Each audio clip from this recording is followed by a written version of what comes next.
Hey, hey, what's going on, everybody? What is up? So, friends, What is going on? We need a boom shakalaka. We need Randall. Boom, Where is Jugalaga! the... Thank you. Thank you, Randall Dillon. How's everybody doing today? It's good. Things are good. It's Yeah, funny. I good did stuff, I actually did a Randall intro on my show one time. I did his intro, and then I said, "Wait, that's not mine." No, Nice. So is that the Honda in the back? It can't be a Lamborghini in today's market, right? So is that Win Honda? no. This is actually a picture of the one that I had before January. I had to sell Yeah. it. Now I drive a Pinto. So A Pinto. Nice. you got to do what you got to do in the bear market, right? I mean, Dude, I love that stash, man. It's right out of like one of those iconic. It's kind of the what's that? Geez, there's the mustache. What is the brand for that? the handlebar. Yeah, but he's just Handlebar. walking around with it, man. He's the iconic. He's the iconic logo, and he's got it on his face. That's awesome. The Raleigh fingers of crypto. the Raleigh thing. You like that? That's awesome. Exactly.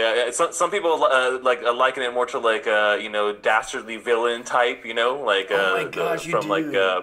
Rocky and Bullwinkle, right? That's You it. guys remember the old school cartoon? Oh yeah. I think it was like Snively Whiplash, right? I don't That's know. hilarious. So, what do you guys want to talk about today? It's always fun to stream and just to talk crypto. You got anybody out there asking questions yet? Want to talk about anything? Not yet. Nobody's asking questions yet, but they will, I'm sure, at some point. What is my screen doing here? I'm showing an extra. There's an extra box on my live stream, and I don't know why. Hold on. Let me see if I can fix that real quick. Hold Is it on. the white box? Yeah. What is that? Oh, that's like the actual chat box. Oh, is that yours? That I'm seeing Yeah. somehow? Yeah, are you seeing that? Yeah, that's crazy. Huh? How did you do that? Well, we can talk about that another time. That's pretty slick, man. I like that. So cool. Yeah, I want to talk. So I just started a podcast. So I had our first episode come out today. It's called Beards and Bitcoins. So, because we're a couple dudes that like Bitcoins and we've got nice beards. My buddy Jay Chains and I actually met him at Chicago Voice of Blockchain, which was really cool. We met so many cool people there. That's another thing we can talk about. Is next week at Litecoin Summit is going to be pretty cool. But I wanted to do a podcast because I felt like one thing that I really saw when I went to the Voices of Blockchain was how walled off the different crypto communities are. Like, you've got your YouTubers, and then you have your people from Twitter, and then you have your people that are big on Telegram or big on Instagram, whatever it might be. And then, of course, you just got your common person that just consumes all the information but isn't really creating content. There just needs to be a wall between all these different communities. And so what our podcast is really about is the culture and community of cryptocurrency and what role that plays. That's something I've always really had a good time talking about. Look at the three of us. Like, we would have never met each other if it wasn't for crypto, and we all kind of do our own thing. But we get along, and we formed our own little community. So, and then that's not even to get into the different kinds of communities in terms of, the different projects. They each have their own communities that have their own personality, whether it's, Bitcoin Cash or XRP or Tron or EOS. Like, they all have their own communities. And so that's really something that we're going to be talking about on my podcast and things like that. So Stash said earlier that podcasting is the dark side, and I want to know what he meant by that. I meant the dark side, like, video is the light side, right? You can actually see the people, Yeah. and then when you're doing podcasting, it's the dark side, man. Then you never see what they look like. It's just some friendly voice in the dark, Yeah. I didn't mean it in a sinister way. I did say that, man, and Andy got all like, "What? Podcasting? No podcasting." I know, he was serious for a second, wasn't he? But we got BitBoy. He's got the trifecta, right? So he's got a face for YouTube, he's got a voice for a podcast, and he's got Twitter. So Yeah, Got it all. exactly. Like if you can pull it all off like BitBoy over here, then I mean you're definitely in good shape for sure. But yeah, I mean, well, some people just have the face for radio, as they say, right? The face for podcasting. That's it. Yeah. Sorry, I'm trying to check my sound here. But yeah. So I think it's good. You know, a lot of people you see them on the radio, or well, you hear them on the radio, Right. and some of those radio people have transitioned onto TV, but most of those guys start out on radio because they don't have beautiful faces. Us YouTubers, you know, we've got a nice face, so we get on here first and we work backwards to the podcast. So, Dude, when you talk about this much facial hair in one area, I mean, this trifecta we got going on here, you know, how could you not be wanting to watch these channels every day? I know it's serious. Facial hair is a real thing, you know. It's quality. Hey guys, let me hold on 1 second. I gotta go grab I'm gonna hardwire in with my Ethernet. I forgot to do that. Hold on 1 second. He's gonna hardwire in. Gotta hardwire in, guys. He jumps in the Lambo, takes off. We just hear his wheels. Awesome. So, Stash, what's your story, man? Tell me about you. Yeah, man. So I have been in crypto since late 2013, early 2014, and that's when I first kind of actually bought and decided to jump in. And so, you know, since then I kind of was just laying low for a while during that whole long ass 2014 plus bear market. I don't know if you're around during those times, but it was pretty low level energy around that time. But like around the end of what was that? Gotta make it happen, you know. Gotta make an entrance. That's funny. But yeah, towards the end of 2016, I decided to start my website, my blog, because I had I have all these friends that have no idea what crypto is. Man, nobody wants to talk about it, and I always I felt like an asshole bringing it up. And so I just ended up all right, I'm going to start this blog. Then you guys can go see my adventures there. We'll have to talk about it. And then it just kind of snowballed, man. And so now I teach classes in person in my city, and I do a lot of educational stuff. And the website's been pretty big. And I just really started my YouTube channel in April ish. I really started pushing actual video content on there. Consistently. That's a cool microphone you got there. Oh, it's a beer. That was a microphone. Yeah, I speak into it right here. Hold on. Got the coffee covered. Yep. That's it. Yeah. So what's your favorite project? Your favorite coin right now? Favorite coin right now. I mean, I have obviously. I'm not going to say I'm a Bitcoin maximalist. I love BTC, obviously. Yeah. So Bitcoin's always going to be one of the top of my list. But in general, I think that I've been really, strong on BAT. I don't know if you guys use the Brave browser, but I've been using BAT the Brave browser for a long time on my phone. And then last year I started using the actual desktop version. And so, they have the whole tie-in with the cryptocurrency with BAT, Basic Attention Token. And I love the way that they've come out with this platform. It's super strong. Great team behind it. I mean, epic team when you talk about, producing results, stuff that people use. And I think that, the way that internet advertising right now it's so jacked up that there's a really great, easy opportunity there if you have the right kind of team to take over something like that. And I think they're in a pretty good position. So, well, we got, 60% of the top 100, which I like when they give a percent number, but it's out of 100, so you can just say 60 projects. You don't have to say 60%. But 60% of the top 100 projects don't have a product. So that means 40 do, and obviously Basic Attention Token is, I think an argument can be made, it actually has the strongest product out of the top 100. I mean, I can't think of another one that's out, that's working, that has a use case, that the downloads, I think it went from 400 downloads to 500, or 400 million downloads to 500 downloads. Let me say it again. 400 million downloads to 500 million downloads in the last month. So the rate that people are downloading it is really going up, and I really like it. I just got my Basic Attention tokens from the platform deposited in my account today. Actually, I just got an email a little bit ago. Nice. So yeah, that's like the third deposit I've got from over there. So I actually just got a payment for content creators payment. Oh, did you? So after 30 days, like I've been on the platform for a while now, and I've been pushing it. Like I did a review of it, obviously, a couple of months back.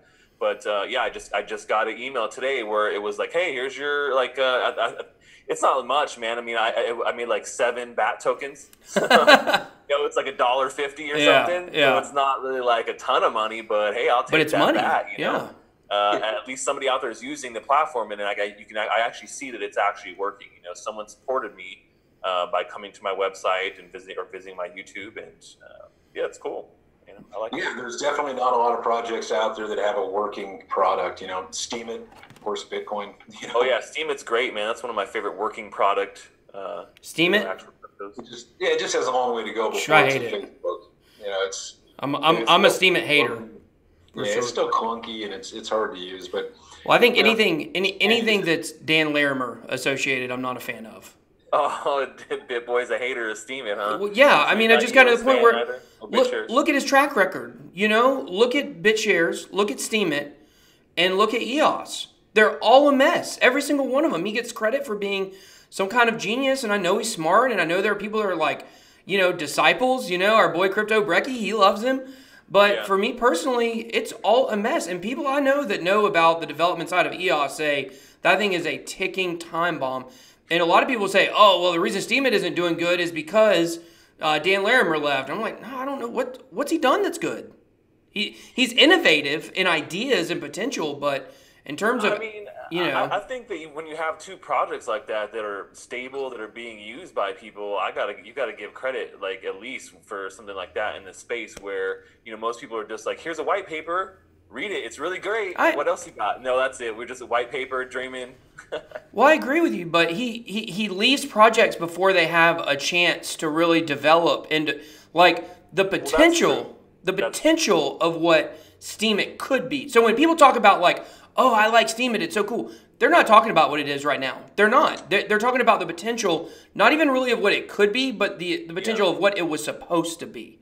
Because Steemit is just as centralized as YouTube. It's just done in a different way. Where all the people that have the clout and have the all the steam power and things like that, they're the people that were on it from the very beginning. And the whole idea of something that's decentralized is anyone should be able to come into the platform and put out quality content and people will view it and lift it up. But that's not what happens at all. I mean, trust me, I know tons of content creators that have gone to Steemit that do really well on other platforms, but the system is rigged against you in the beginning, and we just don't have that, that one decentralized social media.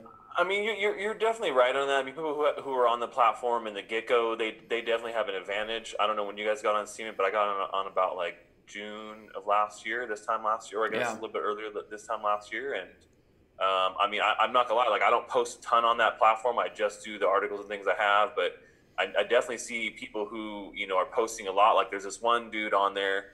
I want to give a shout out to I forget his actual symbol, but it's Che Satoshi. So it's like Che, C-H-E, Satoshi.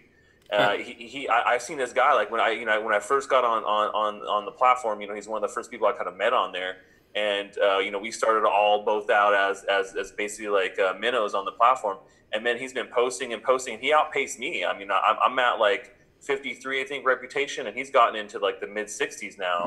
And he just keeps posting his content pretty regularly, engages there a lot. And honestly, he's done really well. Like he's came from nothing into that. And so I think it's possible. I think you just really have to put time into Steemit like you do, any other platform if you're going to really be dominant on it, like a Twitter or Reddit, The bots too. Go ahead, Beetle. Sorry, I've cut you off like 3 times. I'm sorry, dude. No, it's all right. Now, I'm definitely not a fan of Steemit, but I am a fan of decentralized, social media. For Absolutely. People to be able to, put their voice out there and be able to not be filtered. Obviously there's got to be some kind of, controls in place for some things, but we really need that Facebook that's for all of us, right? That, that isn't completely just centralized. And I haven't really seen anything out there yet. There's Sapien. I like them, but they got a long way to go. Steemit has a long way to go. I think it's just kind of built on a broken foundation, so I don't think it'll ever be the one. Have you guys heard of any other, like maybe like a YouTube, right? Because, for instance, with our content, we could be taken down tomorrow. Every single one of our videos all gone. You saw like Alex Jones, his channel's gone, his Twitter's permanently gone. It's going to happen to all of us. So what solutions are out there have you heard of? Because there's like 4,000 like social media platforms that are trying to get on the blockchain. Which ones have you guys heard about that excite you the most, that you think might have the most potential? Well, the problem that I see with social media on the blockchain, decentralized social media, is there are so many options right now already. You look at Lit, which is basically like a Snapchat, Instagram hybrid that is working with Mithril, right? Then you also have, several other ones that are escaping me right now at this very moment that I could have told you like 2 minutes ago. But there's a lot of options out there. Mixin. Mixin is a like a messenger app. Kik, that has Kin, the Kik app is actually probably a great example. Those are more messaging apps, kind of like Telegram, I believe, but that is a form of social media. And the problem is, like, all three of us, I know we're on Telegram. We chat on Telegram, And so if I want to get on Telegram and send somebody a message, it's just as simple as I jump on Telegram, I send that person a contact, however I do it, whether I got their email or whether I've, text them, whatever it is, and I say, hey, what's your Telegram address? And I can talk to them, because we assume most people in crypto have a Telegram. The problem with all these different social medias is that I downloaded the Mixin app. The app's great. It works good. I don't know anybody on it.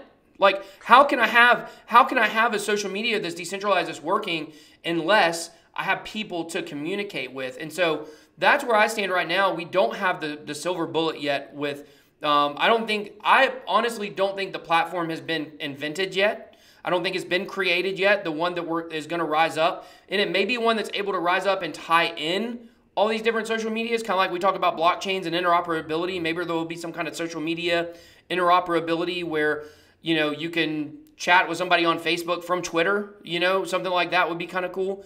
But the answer to the question of what do we do, how do we stop what happened to Alex Jones from happening to us, is just to create as many social media accounts and followings as you can. So if you get nixed on one, you can pull your followers from the other places to somewhere else. That's the way I kind of look at it. So they can take my YouTube, but yeah, and that's why I think you want to go with like a decentralized solution. Exactly.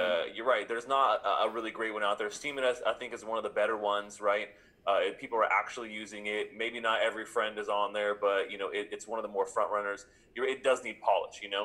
Some of my other favorites that I want to mention actually is Peepeth. I don't know if you guys have heard of Peepeth. I've heard of it. Yeah. Twitter replacement, and so it's on the Ethereum blockchain, and it's pretty cool. It's got a nice feel to it. The UI is really good. It's a small community. And it signs everything through using like an Ethereum signing transaction. So it's actually pretty interesting the way that it works, and the way you sign into it. You can use like a Trust or Toshi browser too, but or your MetaMask. So it's actually really cool. Ethereum based Twitter replacement. I've been using that for a while, and the guy who created it's pretty responsive and growing community there. And then there's also one called Somi Social. I don't know if you guys have seen that one. It's actually brand new, and I came across it not too long ago, and I went on there and created some groups and checked it out, and it looks like it's just getting started, growing there, but actually has a really nice layout, and the stuff that the way it looks is actually pretty nice. So there's a bunch of other ones like Minds.com, Gab AI, also other ones that are kind of similar, Twitter-ish, kind of Facebook-looking platforms. I don't know if it's out there yet. Yeah, Andrew Torba created Gab. It was kind of utilized a lot during like the 2016 election. So it's pretty cool. But again, it's kind of like one of those echo chambers where it's just the same people in there. They've never really expanded, out to the mainstream beyond like maybe the Republican Party or something like that. So it'd be interesting to see, if they kind of somehow bring more people into Gab. I think it would scale. It would probably work, and it's at least controlled by a libertarian type to where he encourages free speech and things like that. So that'd be interesting. I noticed a lot of people in the chat, man. So I got a lot of my buddies dropping by here. You got Stingeon. Who else we got here? Let's see, Rolex 23. He got money. Remember, he was the one always. He was giving Crypto Crow $5 yesterday. Oh, was he? Oh, that's cool. Yeah, he's a regular over here. I like him pretty good. We got some other people. My buddy Bill is in here. My buddy Christopher, Joel, Ron, a lot of my guys have been here for a long time. So Adam, all those guys. So appreciate you guys joining in. I'm a little behind, guys, on Rusty's in here. I'm a little behind on the chat. I usually like to acknowledge about all of them, but we're having a pretty good conversation. But, you know. Yeah, I just got the chat popped up here too. Yeah, so I kind of have it like over a little bit half the screen. But like I said, on my stream, I pulled it into the OBS stream and I have it right there. But yeah, like, you know, my buddy Daniel Goots is on there. Oh, D. Goots. Righty and Gaston, always up in the house. So appreciate that. Is that the Blockchain Beach guy? What's that? Yeah, Gaston. Yeah, he works with Blockchain Beach. We also do that our own thing here in Long Beach, like a meetup. It's a Blockchain Plus, which is cool. Yeah. Well, meetups are something I'm thinking about doing here in Atlanta. What's up, Leo? You should do your own meetup where you live. Yeah, I should. I'm gonna wait until I move because I'll be a little bit closer to the city than I am right now. But we have a local meetup here in Atlanta. That's called Bitcoin Embassy, and I always want to go to it, but it's Wednesday nights, and I'm on live streams, and you know, I heard they're Bitcoin Cash people, so it's made me a little skeptical to want to go down there. I know they had Roger Vera on a live stream. I think it's only about 15 or 16 people, but I don't know if I can go in there and pretend to like Bitcoin Cash, so I don't know. We'll just have to see. You should totally go in there in a Bitcoin Cash, t-shirt, just totally. And then just like shred it, and just have like Bitcoin underneath it, and be like the real Bitcoin. Dude, listen, guys. Stash, are you freaking coming to World CryptoCon? Okay, so I think I'm gonna go. I've been trying to work this angle with the girlfriend and everything. Like, hey, all right, let's go out. We'll do like a weekend, come hang out. Oh yeah. And then she's like, but you're gonna go out one night with all those people and all the crypto people. We want to go out. You're just gonna ditch me. They're sketchy as crap. And I'm like, it's not like that, baby. It's not like that. No. It's like that. Oh God, she's watching. My wife watches like all my streams. So no, but yeah, and I think that I'm gonna try and make it out there. So I'm gonna come out on the first, because I gotta be here in LA or in Long Beach for Halloween. But yeah, World CryptoCon, man, I'm gonna come out. Dude, very cool. It's gonna be so much fun. Ben, you got to dress up like Trump. You got to wear the wig. Take you out on the town. Yeah, dude, see, now that's why you can't do those things, man, because people always expect you to look like that. Should I go get my wig? I mean, yeah. But in all seriousness, though, like that's the thing. I've got to get a BitBoy outfit. I got to get a full BitBoy costume, and I don't know where I can get one. I've been looking. I've been trying to figure out. I might have to hand make that thing. So dude, you got to get a relative to make it for you for Halloween. I know. I got to have it. Like, can you imagine me in Las Vegas on Halloween without a BitBoy outfit? Oh, dude, you better make that happen. I've got to. I have to. Yeah. Like, this is it, guys. I'm saying right now, I'm gonna make it happen. I don't know how, but garbage bags and rattle can. You'll do it. Well, I tell you guys, I made a pretty creative, man. I made a pretty fancy costume one time. It was for my son's birthday party. Well, his birthday's on Halloween, so we go trick or treating. We always like dress up like a family and stuff. So my wife was pregnant, so she was Krang, and she had Krang in her stomach, And then my kids were Ninja Turtles, and I made a full Shredder costume. It was I made it out of cardboard. So I might have to bring the skills out, You have to bring it back. That's it, man. Well, the thing is, I think your outfit would be kind of tight, like superhero tight. So you got to get crazy with that, man. Like you got, I know, but I'm kind of big, I'm like 250, like I'm kind of big. I don't know if I can go with the skin tight, you can pull it off, man. Do it. I know that's the problem. I might be able to get it on, but I don't know if I'll ever be able to pull it off once I get it on. So that thing's gonna be like, not good. So, but yeah. It's coming to San Francisco next week for the Litecoin and for I forget what's the other one. Yeah, Litecoin Summit. And the other one. It's not Block World, maybe. Well. There you go. Yeah. So I think we've got to meet up on the night of the 13th, and then Litecoin Summit is the 14th and the 15th. I'm actually going to be out there on the 12th. Not exactly sure what I'm thinking about maybe getting in from the airport. There's a Braves game out there against the Giants, so I might go check that out right when I land. And then go play some poker that night. And everybody's going to get there on the 13th. We got to meet up that night. Like I said, I actually have to leave a little bit early on Saturday, so I'm going to miss pretty much all of Saturday. I'm a little irritated. I'm coming over from Atlanta. I got to be at home for the Falcons game the next day on that Sunday. Guys, crypto and NFL don't mix. I'm going to tell you. It's a rough life over here. But it was so hard for me. There was no flight where I could get home in the morning on Sunday, and there wasn't even the latest flight I could get out of San Francisco was 11:30. So I'm gonna have to miss that whole day. But I'm trying to get like one thing I want to do this time that I didn't do at Voices of Blockchain was Voices of Blockchain. I just had like a selfie stick and I tried to do some interviews and some of them turned out like pretty low quality. I'm trying to actually bring out like a tripod and a microphone, the whole 9 yards, and like do real interviews while I'm out there, like Beatles does, and make all of my interviews individual videos, and then I do a wrap up video at the end instead of trying to squeeze. I feel like it's not fair to the people that I'm interviewing to put them in a 20 or 25 minute long video because if they're at the end, you know how people are on YouTube. A lot of people aren't going to watch a 25-minute video. So I want to give everybody I'm interviewing. The only person I know I'm interviewing for sure, well, I'm trying to interview 2 people for sure, which is the CEO of Cool Wallet, because you guys know I love Cool Wallet. They're going to be out there, and then also Naomi Brockwell. I already talked with her, so she's awesome too. I'm going to try not to call her Natalie. So that's I told her we should be on a panel together, man. She should get us on the quiz show. Yeah. Oh, hey, I made it. I'm on this week. Yeah. I'm glad you're not, because I don't want to go against you. You made it and I didn't make it, man. She told me she was going to put me on, but I guess she lied to me. She lied to me. She might say, oh my God. It's easy to lie to that mustache. How could you lie to this? I'm actually looking forward to the 17th, man. The 17th, we got the decentralized exchange debate. So that one's going to be fun. Yeah, so we're going to have Eyal Herzog, and then we'll have Alex, so the founder, the co-founder of Bancor, and the co-founder of IDEX, and then us asking questions and the audience asking questions all in live time. So kind of see what the future for decentralized exchanges are. That'll be kind of a fun one. That's on the 17th. So yeah, I saw that. Excited about that one. So that's like Bancor versus IDEX. Well, they're both decentralized, right?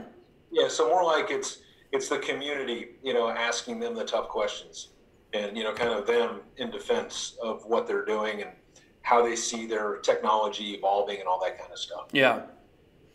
Yeah, it should be a lot of fun. It should be really cool because, when you get a chance to talk to the founders of some of these big companies and everybody's talking about decentralized everything, when you have a decentralized exchange, and especially one that just got, hacked, for like $24 million. It's Pundi X too, wasn't it? What's that? It was Pundi X that got hacked on there. On Bancor. It was Bancor. Bancor, yeah. Yeah, I forget. It was Ethereum and Bancor tokens. But, there'll be some tough questions coming for sure. So I'm curious to see what Alex and Eyal have to say. And, it's going to be a lot of fun. I saw a question there in the comments. They were asking about VET tokens.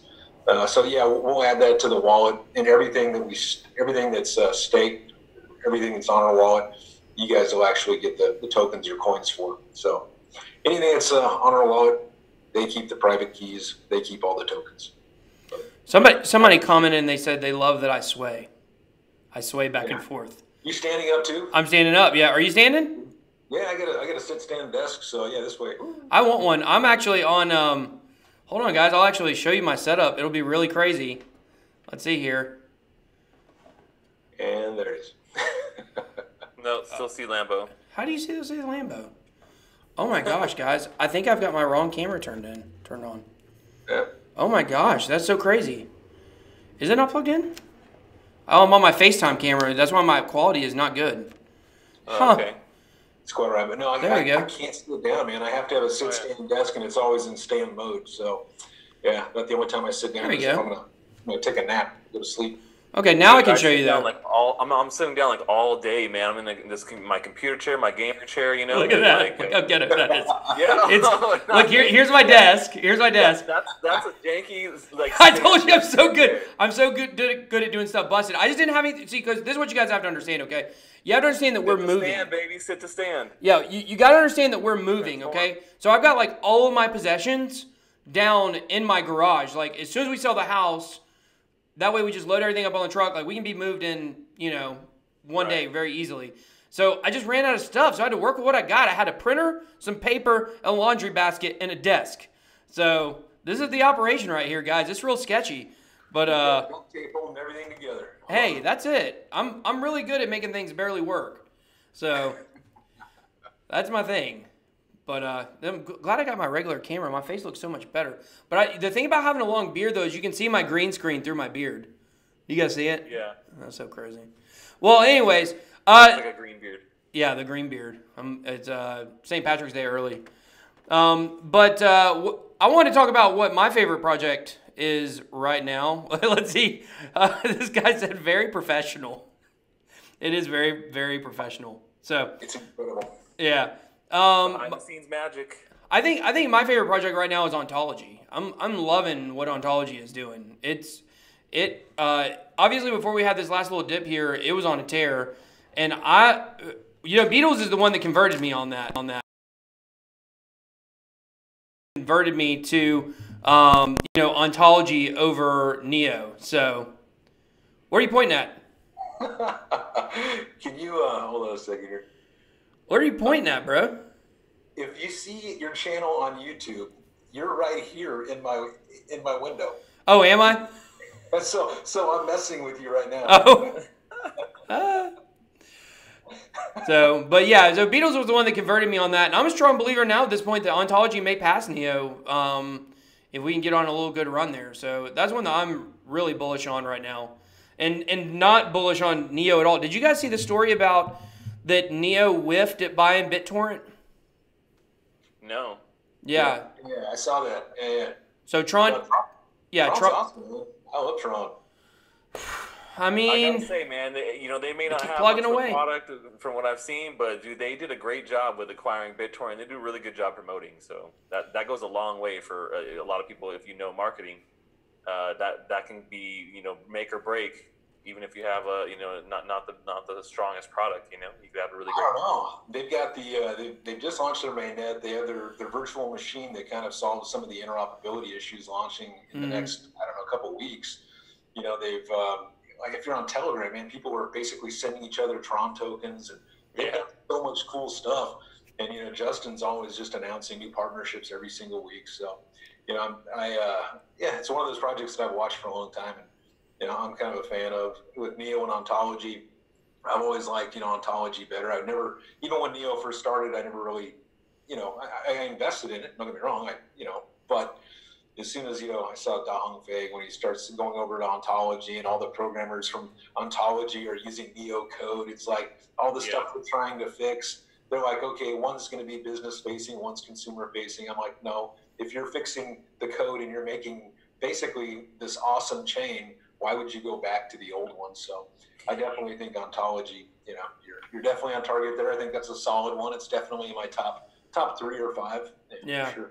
It's been tearing it up lately. I mean, nothing's tearing it up like right now, obviously. And that's a question I got. Adam, what is up, dude? Adam said, you heard it here first. BitBoy is the mother trucking man. Appreciate that, Adam. Adam is the one who made my custom BitBoy shirt. Not this one I'm wearing now that's got my just BitBoy logo, but my one that's actually got my character BitBoy's face on it. And Nice. Appreciate him making that. And also Rolex had a super chat earlier. Appreciated that, bud. But I think, things have not been good over the last couple of days. I got somebody in my chat asking, Mary, asking, why is Bitcoin crashing again? And, it's right at the same spot, right? It's about 6,400 right now. It's not crashing again, is it? No. That's what happens when you sell off 82,000 Bitcoin or something. And then, I guess you place the short, you put everything in place, then you get the mainstream media to FUD it. Yep. With the Goldman Sachs, they sell it, it crashes, they buy a bunch back, they made a lot of money. Everybody else is going, what just happened? And you watch the wallets of the super rich just get fatter and fatter and fatter. And everybody's going, why did it drop? Well, so they could buy more of it. Yeah.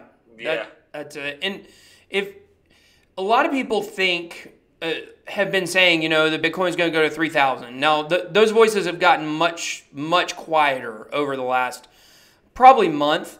But if you go back to the beginning of August and late July, that's all people they're saying, oh, it's going to go to 5, it's going to go to 3.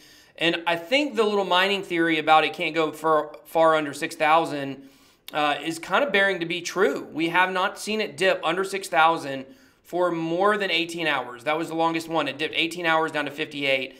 And then, of course, what happened? It popped right back up. So what I'm wondering is, since these big investors that want to scoop up as much as they can and accumulate as much as they can, since they're getting nervous, probably it's not going to dip as low as they want, then maybe one tactic they're doing is when it starts to rise, they push it back down as far as they can get it, grab some more, and then just keep repeating that instead of waiting for a $3,000 Bitcoin to put all their money in. Does that make sense? Yeah, they definitely could do that. Yeah. I mean, that's been a tactic we've seen, kind of time and time again, where you see this kind of like market manipulation, right? I feel like all these major companies out there, they're all saying things bad about Bitcoin or about crypto in general, and then kind of behind our backs applying for patents. Yep. And actually buying it all up themselves. And doing it, like I said, creating some of that FUD out there, and then quickly hitting the market when it's down, so they can buy it cheaper and then be able to sell once again when it pops up. I mean, and that's kind of what you look like in general. Most markets have like this kind of flow about them. You look at the stock market and these other type of commodity markets, and they all look similar to Bitcoin if you look at the charts. If you really look at it, just longer periods of time. Yeah. The extremeness of it is not as volatile as crypto, but there's definitely that same kind of cycle, and I think that's just kind of where we're at right now. Is we're in a kind of a down bear cycle, and we'll see how long it lasts. What do you guys think? What is your prediction? Because I have a family member who just sold a house and has a pretty considerable amount that they're considering putting in, and they're asking me like, is it a good time? Should I put in right now? I mean, I'm kind of jaded on it a little bit because my perspective is it's really always a good time to put money in because, yes, there's good entry points, but if you're in it for the long term, you put money in, even if it goes down, I believe it's all going to go way up from where it is, not necessarily on a short timeline, but if you're for the long term, it's fine. Just, if you got money and you want to put it in, do it. But short term, if you're wanting to make money in between now and say, the end of next year, is 6,400 a good entry point? I mean, obviously 61 would have been a better, but are we going to get a better entry point than right now? Kind of what are y'all's perspectives on that? Well, anybody that tells you they know what the price is going to be is, either one of the super big whales that are making the prices happen. There you go. Yeah. Or they're just full of crap, right? So the way I look at things is if you invested in Bitcoin a year ago, right? You're doing very well. You've 2-3x'd, right? Mm-hmm. If you invested in January, you're probably not very happy, right? Right. But if you think if you believe in the technology, right? If you believe that Bitcoin is where things are headed, you believe that that's the king, you believe that, this is what the world needs, and you're a believer, not just some kind of crazy speculator praying that it, moons, then maybe dollar cost averaging in, once a week or something like that with whatever the person can afford isn't a bad idea, rather than going all in at one time. Yeah. Because, it might be lower next week or it might be higher next week. And if you dump all your money in this week, you're going to be one side or the other of that. So for me, I always, like to dollar cost average. And this, again, is not financial advice, but, I think dollar cost averaging into something you believe in, is the way that I would do it, right? Regardless of, what the price is on that day. Because if you've been buying consistently from, last year to this year, you're still probably doing okay. Right. And I don't think it's going to get, much lower than 5,000 in my own opinion. And I think that we're probably going to be, around 28,000 by the year's end if a few things happen. So that's my prediction. An ETF? Are you talking? Not changing it. The ETF, a lot of people, some people think it's inconsequential. It doesn't matter. I think it can't hurt. I think it does because of market sentiment. People don't understand that when something bad happens in crypto, it affects the entire market. The FUD, everybody starts, someone to start slitting wrists and things like that. With an ETF, while it may not be actually the purchase of physical Bitcoin and things like that, it will increase excitement. It will bring in new money into the space that actually want real crypto. And every dollar that goes into the crypto market raises it, $50, right? So you got a 30 to 50 to 1 leverage every time a dollar comes into the market cap. So I think the ETF will help with that if we get it, and we may not, but I think it'll definitely help with the market sentiment. and that'll bring more money in.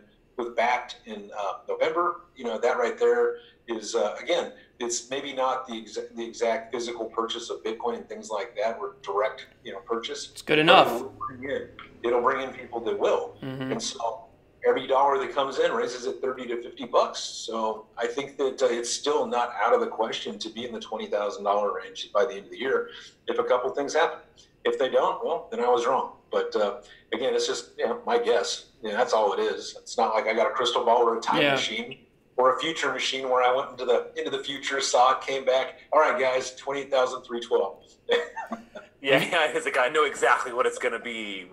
Have you guys seen that? Have you guys seen that Reddit post? There was a guy saying he came back from the future. Or there was a guy who said he came back from the future, and this was like I think this was posted 3 or 4 years ago. And so far, exactly what he said on that prediction has happened.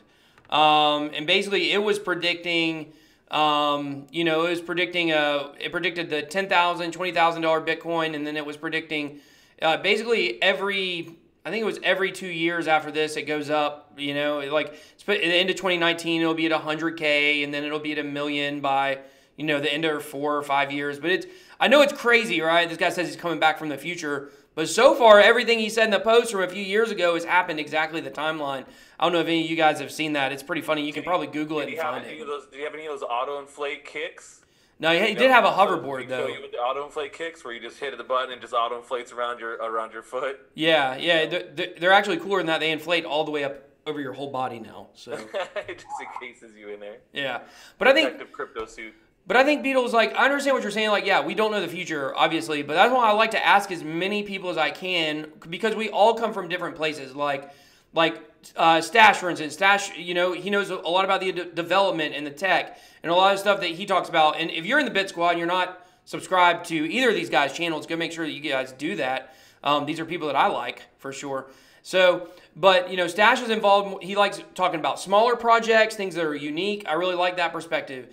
Beatles has got a lot of connections. He talks to a lot of people from different projects. He knows a lot of people in the space. He's met a lot of people by going to different conferences.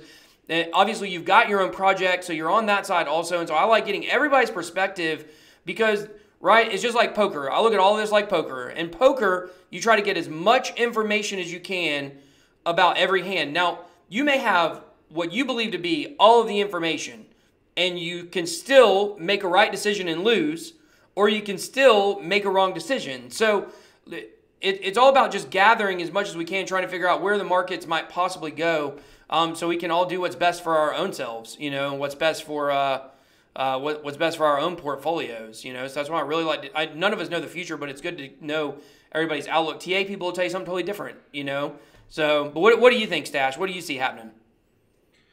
I think that right now we're seeing a pullback that makes sense. So we're seeing a kind of a pullback to pre-September-ish type of levels for most coins, and I think that makes a lot of sense to go back to kind of where we were this time last year.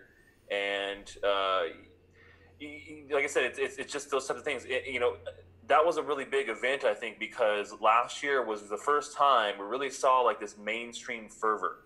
For a couple of months there, man, it was like hitting these channels and avenues that it had never really hit before, on news outlets that it had never really been on. And I had people coming out of the woodworks asking me questions about that I hadn't talked to in 10 plus years. I'm like, there's something going on, right? And so I think that was the first kind of like little toe dip in the crypto water for most average people, normies. And I think that will, if like Crypto Beatles was talking about earlier, if you see some of these things come about by the end of the year, that we may see something similar, right? Where there's a lot of new money coming into it. I think that to have at this point where we're at adoption, I think to have a lot of new money come in, I think that we're going to really need to have something that spurs that a bit. And it needs to be something very mainstreamy that is like a headline, right? Because that's what people who are looking for that maybe get rich quick type of thing, and they've never heard of Bitcoin, and all of a sudden now they're hearing about it on CNN, and they want to buy in at the top, right? And that's kind of what we saw last year too, is a lot of these people coming in and ended up buying at the top, and some of them stayed, and I think a lot of them left, because they were a little bit sour. This was their first time, and they felt maybe a little bit burned. And so I think that That's we what she have an said. event like that, towards the end of the year, I definitely see high numbers in our future. I definitely could see an all-time high by the end of the year if we see something like that. And That would be nice. I really do believe that Bitcoin in general is a long-term hodl. I think that it's something that is going to go the distance, and it's already made enough inroads where it's not going to go anywhere. Those people who I still know who friends are like, it could just go to zero. Have you ever had anybody? You guys ever have a friend or somebody tell you, yeah. "Oh, well, wait, it could just go to zero, couldn't it?" The bubble already popped. Yeah. The bubble already popped, and there's always no coiners. Dang you, no coiners! I hate you. Who is it that said that? If we're just in this for the money, then it could be a bumpy ride for a lot of us. But if you're in it because of the tech and you believe what this can do for the world, then maybe holding it's not a bad idea. And the increase in value is just a benefit of that. I think people say, a lot of people say, like, okay, to me personally, we're just here for the tech. Like, I don't like that phrase, and I'll tell you why.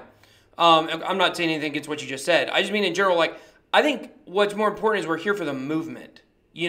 Like, we're here for the movement on what this technology means for the future of the world. Like, and the ethos of Bitcoin, the ethos. Exactly. But if all we ever do is talk about the price, and that's how we gauge everything. Right. Right. Let's not say it's a movement. Let's just say it's the thickness of the wallet, right? Yeah. So it's like what's the price at today, right now, tomorrow? Okay. Yeah, I mean that's not really a movement. That's just kind of gambling, speculation. Just I don't know, man. That's why I try and focus on educational stuff and reviews and like talking about the actual technology and trying to, because I think that's what we really need to be doing as influencers or people in the space that are creating content. Is we have to think about, okay, well, who do we want to be adopting this? Who needs the most help? How can we help them? How can we help them get into this space and understand a little bit more and be able to navigate it easier, right? And so I think that's what when you see people who, you're right, they're like super active during a bull run and they're making a ton of videos and they're hyping up coins and all, and then around times like now, not anything going on, No daily videos from the daily people. Yeah. Right, exactly. You see people like BitBoy and Crypto Beatles and myself and a bunch of other, YouTubers and stuff that are just steaming along, keep doing what we do, because I think that's what the space needs. And if we're going to get to that next level of real mainstream adoption, we need to have quality places for people to be going, of different types of learning and different styles, to be able to have something that is consistent and informative and not just all like hype, buy this now, buy that now, this coin's going up, I swear, type of stuff. Well, I think a big part of crypto, obviously, we know is peer-to-peer, and a lot of projects such as XRP and Stellar, both of them, they're both of them have almost the same motto, which is to bank the unbanked. And I think if we went to a remote region somewhere in South America or Africa or Asia where people don't have cell phones and, they don't have access to banks, well, maybe not cell phones, but almost everybody has cell phones in the world, but where they don't have access to banks, and you say, hey, listen, I want to explain to you this technology that will allow you to be able to trade money. I don't think they're going to be as interested in the technology side of it as they are like, whoa, you said there's a way that I can actually be banked even though I'm unbanked? And of course they wouldn't say it in that way. But that's kind of what I mean about the movement. I just mean like, I made this point many, many times. I think what we're going to see in the next 20 to 30 years is the overthrow of the current financial system. And I don't mean that in like an anarchist type way. I just mean like I've always made the similar reference to, if you were around before the printing press and you were to talk about the Catholic Church and how it would no longer be in power in 100 years from then, they would have said it's crazy. And, the internet is the equivalent to the printing press, where now everyone has access to the information and we all can see what these financial institutions are doing, and the people that have a hold on, on the money are all around the world. And I think there's going to be a way in the future that we're going to be able to break that. And, where the common man, like I said, can have a bank and bank himself and not have a need for intermediaries. And so when I talk about a movement, that's what I mean. I mean the movement to go to a truly decentralized world where we're all peer-to-peer and just kind of all live in the human race, Is that a thing? Yeah, it's a beautiful dream. It's a beautiful dream. Are you here to crush it? Would you like me to show you the 3,000 ways I can shoot holes in it? No, I won't do that to you. But I understand. Like, look, and I understand we're all that. pretty much here for something similar, right? I Yeah. mean, like in general, like all of us came here because we saw something in this technology, something that could be life changing for multiple different ways. And like like I said, I think that us here three in general, yeah, right. I know. Well, that's it, man. Some people are just in it for the Lambo. They're just like, I just want Lambos, man, and beards. Right, and beards, beards and bitcoins even. Yeah, but as long as we keep saying, what's the price at? How much is it going to be? And then we're like, we just need the big banks to come in and prop it all up for us. It's like, really? Yeah. I mean, just kind of think about what the general sentiment in the market is. We need decentralization. We need to get away from the banks. But we need come in and put the money in. Yeah. Yes, we can raise the price up, right? Yeah. But they're already, controlling the digital currencies anyways. They're smarter than all of us. I'm telling you, these bankers, these guys have been doing this for a very, very long time. We may understand the tech better than all of them, but they understand money better than all of us. That's true. So they're going to be able to control things going forward. And we may have just, with Bitcoin, it may have been Pandora's box. That's what sealed our fate. Now you're right, man. I mean, it definitely could end up being something like that, where it becomes more of a chain, right? Then it becomes something that frees us. But I don't know. I just feel like at this point we at least have an opportunity. This is an opportunity we haven't had ever before. Since central banking was kind of invented, right? And so I think that we're at this crux where you're right. Institutional money and large players have probably already got their hands in it, and they're a lot smarter with money and how they do things and how they manipulate systems, right? And I think that that's a real thing. But in general, at least I feel we're here before the majority of that is coming in, and I think that makes sense to be wary of that. Right. And you're right. Like, we're like, oh, hey, we want to be decentralized. Yeah. Hey, come on, bankers, bring in your money. Right. And I think that in general, like, that's why I've always been a little bit skeptical of like ETFs and other things of that nature that allows, Bitcoin and cryptocurrencies to be traded in a greater form besides just actually buying it peer to peer, is because of that. It's because people using it just for speculation and not actually, with the intended purpose of making change within our world. Right. And once again, it all comes down to profit. I think there's a lot of people out there that don't care about real change, and they just want to profit and keep everybody else out from profiting. Sure. And so hopefully crypto, helps us find a certain way to be able to get free of that. I think that it's done a little bit of that so far. Yeah. Speaking of that, Matt Cooper there in the chat, he was asking about Elastos. So what do you guys think of Elastos?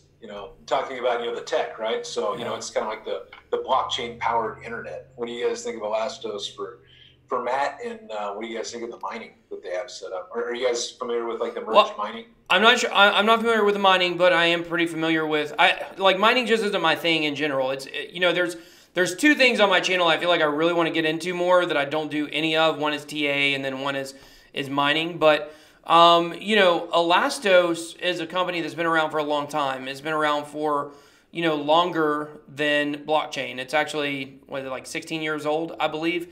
And they've changed the name, I think, a couple times. But, what they're trying to do is create a loose internet. So basically, you could be on, let's say, Facebook. I don't use Facebook. Cut that out of my life. But, centralization, fight it, put your money where your mouth is. But, it would be like if you could be on Facebook without being on the internet.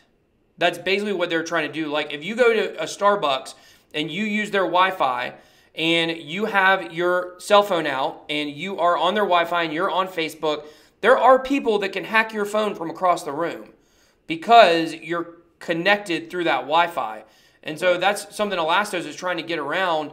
And blockchain was just kind of a catalyst to move it forward. And I really love what Elastos is doing and their long-term vision of trying to make this a reality. So, I mean, think about how crazy, it sounds crazy to us because we've been living inside of the confines of what we already know is the internet and connection and Wi-Fi. So they're doing something outside of the box and trying to do it in a totally different way. And I actually just recently read an article giving the timeline of the internet. And, the internet was first envisioned We need Andy here for this, don't we, Stash? Andy from the Coin Boys podcast. He's our internet historian. But the internet was actually conceived in the '60s, and it was called ARPANET or ARPANET, one or something like that. And what's that? Yeah, ARPANET. You're talking about like the NSA?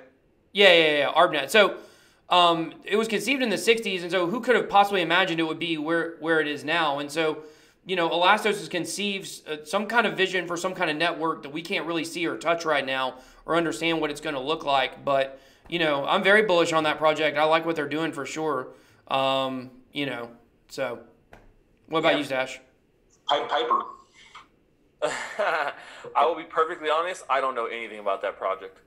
Gotcha. Well, the merge mining, isn't that basically Bitcoin's the parent chain to Elastos, if I remember right? And they both, I think they reached block consensus at the same time. So I think that's what Cooper was asking about. Yeah. So that's kind of cool, right? The fact that they're using Bitcoin. Yeah. So like that's kind of like Komodo. Do you know Komodo project? Somebody just brought that up in the chat. Yeah. Yeah. So Komodo is like the same way. So they use like a delegated proof of stake, which is using basically the security of the Bitcoin blockchain to hash their transactions in through their own blockchain. You said it's a delegated proof of stake? Yeah. Huh. Yeah. Interesting. The Komodo team, man, those guys are super smart. There's a lot of really sharp guys on that dev team. Not so good at marketing, not so good at communicating. And that's what we talked about, man, is it comes down to it. And I feel the exact 100%. Same way about them. I feel like they're a solid team. The project is awesome, but the marketing maybe just isn't there. And I think that, like I said, a lot of times I've seen that, man, where it just, a great project gets pushed by the wayside because they don't have great marketing. And like just okay projects get pushed to the forefront because their marketing is amazing. Yep. Yeah. That's what I see. It's all, and that's why when I've been doing some reviews on some ICOs and stuff, and when their marketing budget isn't up to snuff, that's a bad sign, because I can take an ICO that is absolute garbage and put a good marketing team behind it and sell the crap out of it, and I can take a really, really good project that's life changing and do crappy marketing for it and pay YouTubers that are overinflating their numbers and some of these guys I've seen, they basically you would think they're big and they have like basically 0 followers, and they're just wasting money and throwing money out the window. And I can show you a project that's going to fail, no matter how good it is. So, right. That's not me, man. I'm low subbing it over here, so all mine. Stash is legit. Subs. He's got 4 subs. Yeah, exactly. I appreciate all 4 of my subs. His mom is in the live stream. One watching. Hi, Mom.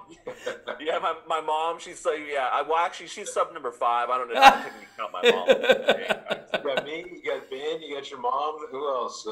That's it. Yeah, I'm gonna start figuring out how to do the streams. I'm gonna hook you up. I got you. It's the official Stash Club. Yeah. The streaming thing's fun, man. It's pretty easy to set up. Yeah, let us know if you need any help. Like me and BitBoy went through this too with the whole Zoom and getting it all straight. And I was like, let me show you how to put your own background on here, virtual background, right, buddy? It's awesome. That's how we got the Lambo here in the background. See, I'm very familiar with Zoom because I use it for all my interviews. So either interview in person or I use Zoom, where they basically call in, we record it, and then we just upload a video once a day or so, and my audience just, looks for, whenever it comes up, they just watch it. But, I want to start doing some live streams. A lot of them have been hitting me up, asking me to do it. I think it'd be fun to do with, with some of you guys as well. Oh, yeah. I just got to figure it out because I downloaded this. I use a Mac, went through some of the settings. First thing I did was get our channel flagged because my kid was playing some Van Halen music in the background. Oh, gosh. And so they're like, a copyright infringement because Van Halen, Panama's rocking out in the back. And, oh no. Who's that? Was that Lil Beatles over there? Yeah. Well, see, that's that whole centralized platform problem, Do you guys use like DLive or DTube? I use DTube is really my foray into Steemit.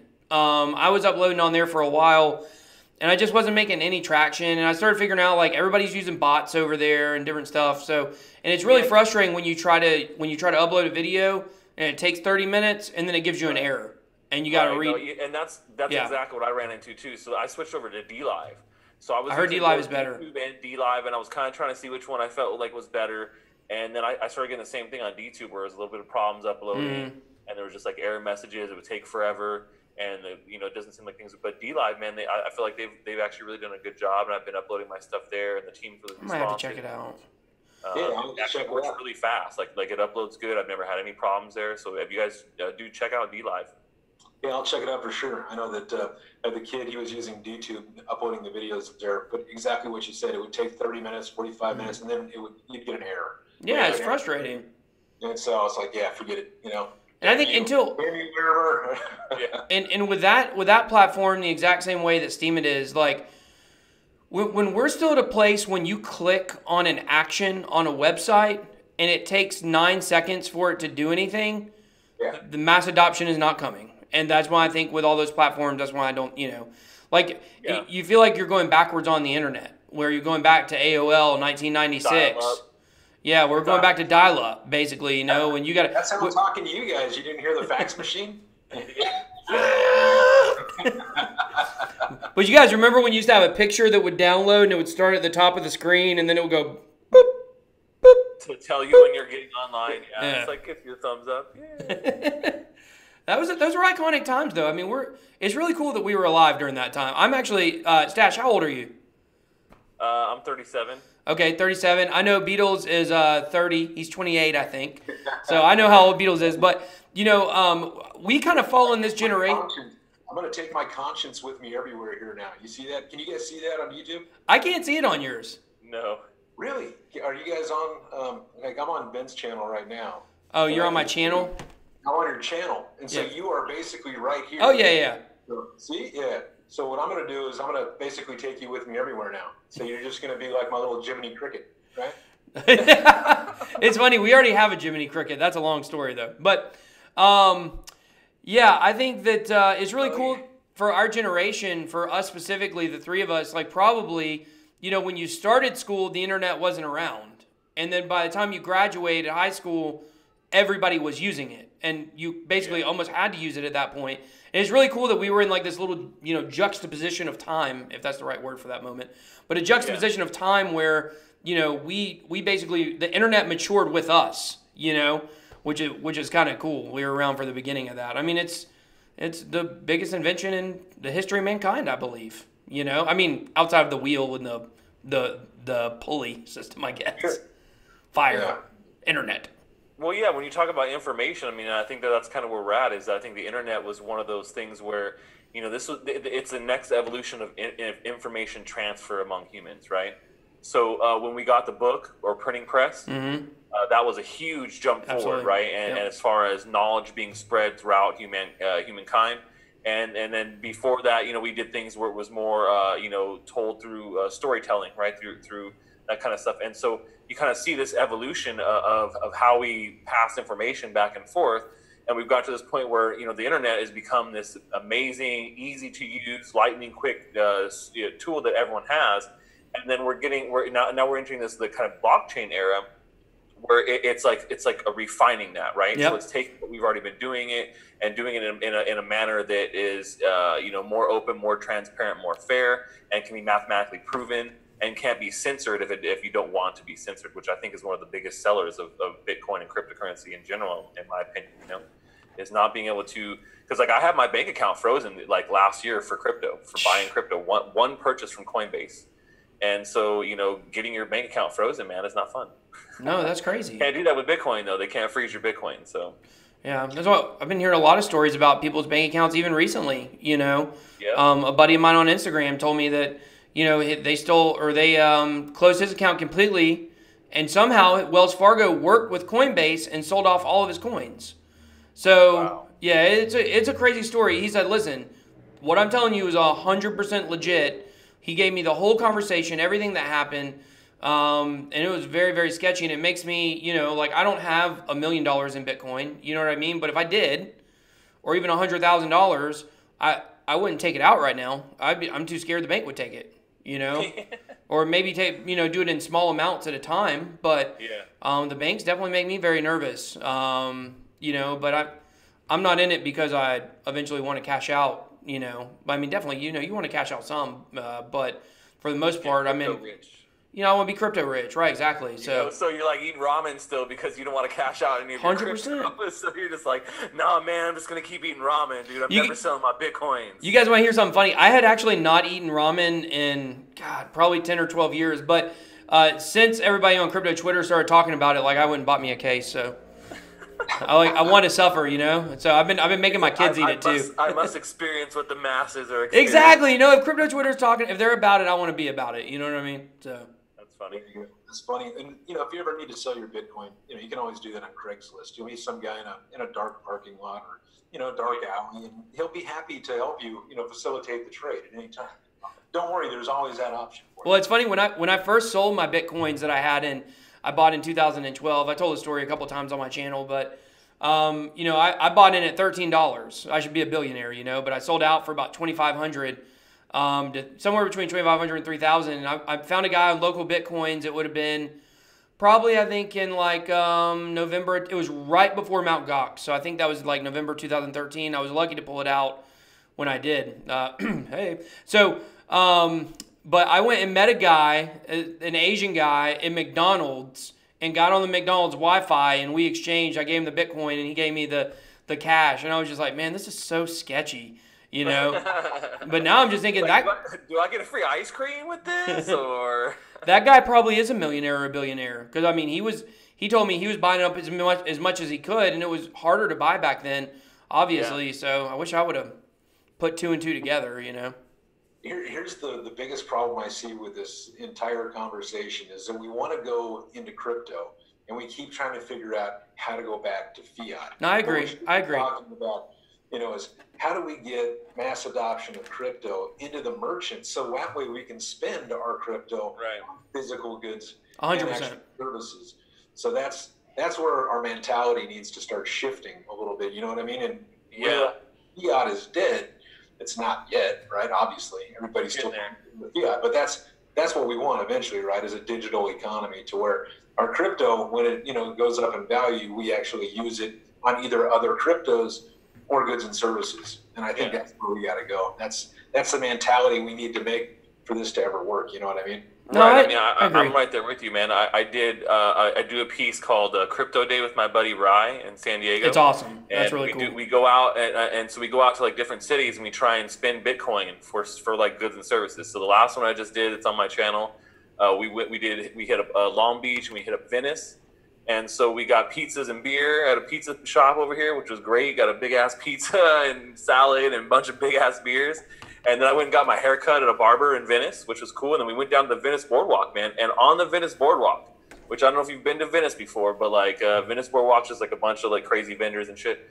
And we found two people there that took Bitcoin. Some guy who took Bitcoin for sunglasses, and another guy who had a smoothie and coffee place who also took Bitcoin. So it's definitely out there, man. I think it's just not a prevalent thing. I think people are still just not comfortable spending it on the daily.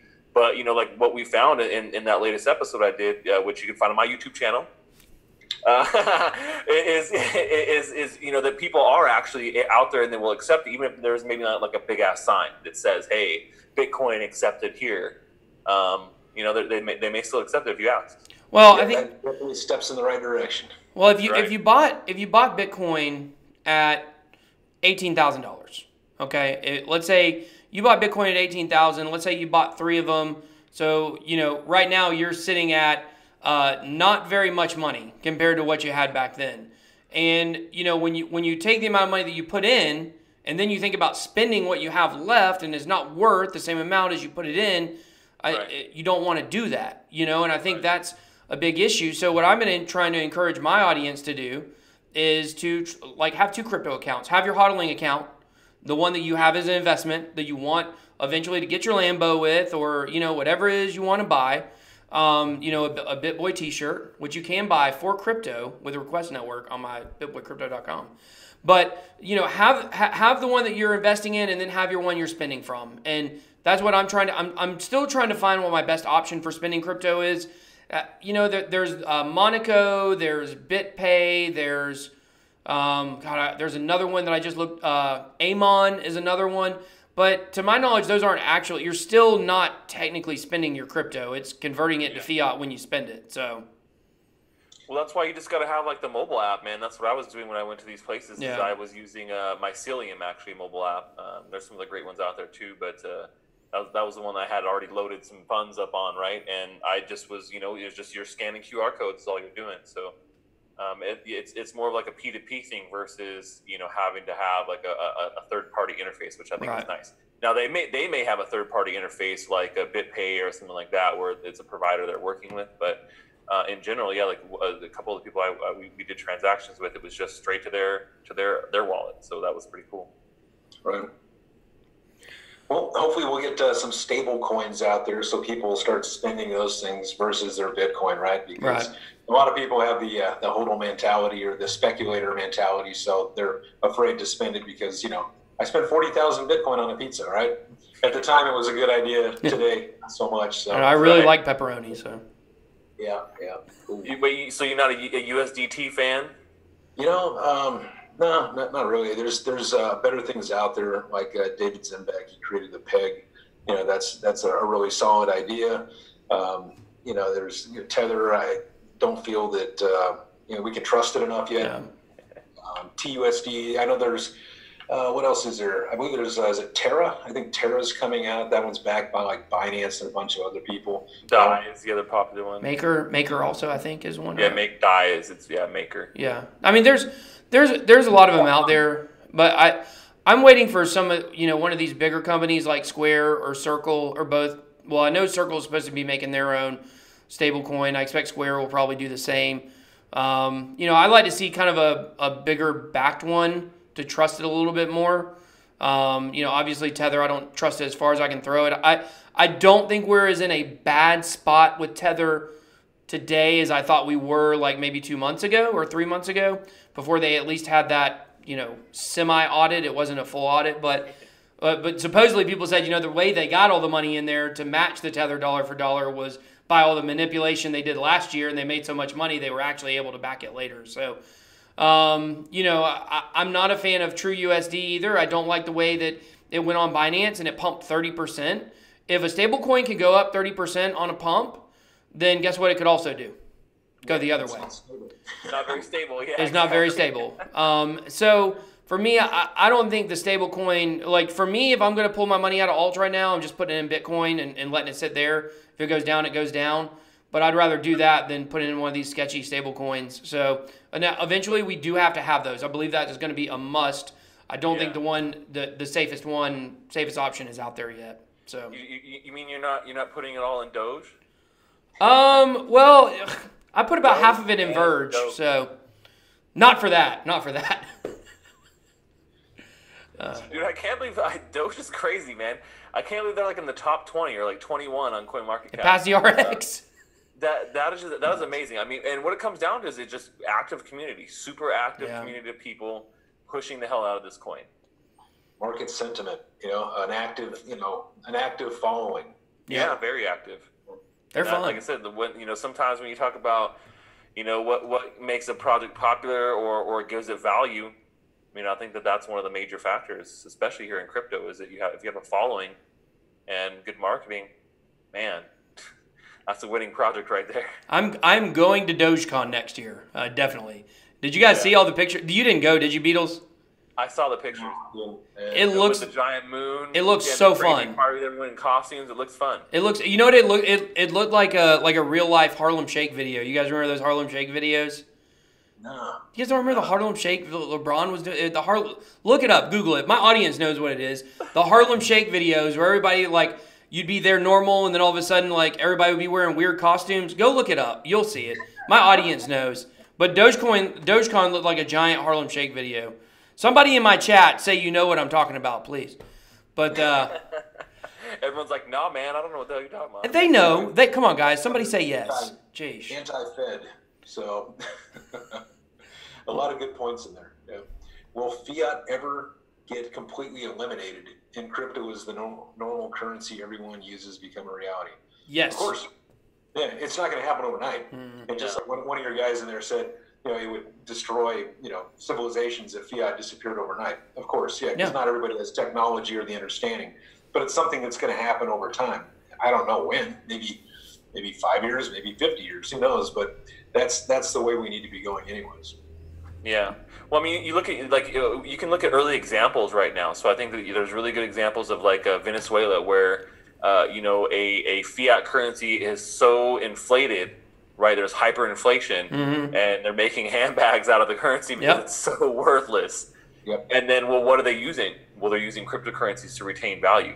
And so, what happens when there's a major economic collapse and a major, a superpower, has an economic collapse? I mean, these things ripple across the entire globe, as we saw in 2008, which all this stuff came from. This cryptocurrency mumbo jumbo all came from 2008, when we had a global economic crash. It wasn't just the United States, it was globally, and it was triggered by all these markets being connected together. And I think that if we see a major crash like that here in the future by a major power, then I think that's what we're going to start to see. Is we're going to start to see more people hedging into Bitcoin, because they've seen examples already of Venezuela. We're like, hey, man, we're only this far away from you making little handbags out of dollar bills, and $20 bills, $100 bills, and just walking around like nothing, because the currency, the paper, means nothing now. Also, Turkey. Turkey's done the same thing. The lira struggles too. Yeah, it has crashed as well, and they're also getting into hyperinflation, not to the level of Venezuela yet, but that Venezuela's been a while in the making. So I don't know how long it takes to make one of those bags, but out of the money, which is insane. You guys know how they spend money in Venezuela. They weigh it. It's by weight. So, and that's what happens when you see hyperinflation like this. We saw that like World War II status with Germany, where people wheelbarrows of money. Yeah, wheelbarrows of money. I mean, it just it comes to a point where we're in a system right now where maybe it's just the biggest Ponzi scheme in history, right? We're just in this debt floated system where every country is in debt by trillions of dollars, and it's going to be insolvent at some point. Like, this system doesn't work of just adding more debt. We're never going to, get this down. And how do we keep going about it this way? It doesn't work. So. Yep. Well, maybe we'll take control of our own currency. It's a nice thought, right? Yeah. Yeah. Cool. That's why we're here. Yeah, that's it, man. Cool. Well, I'm gonna bounce. I gotta get to. Yeah. Oh yeah. I'm out of beer. I'm out of beers now, so I drank that beer very slowly, guys, because I'm like, I only brought one in, so. But it's Friday, man. It's time to turn it up. Oh Lord, I'm gonna go watch some shows with my wife. So So. All right, guys. Awesome. Great streaming with you. We'll see you next time. All right, thanks, guys. We'll see you. God bless everybody.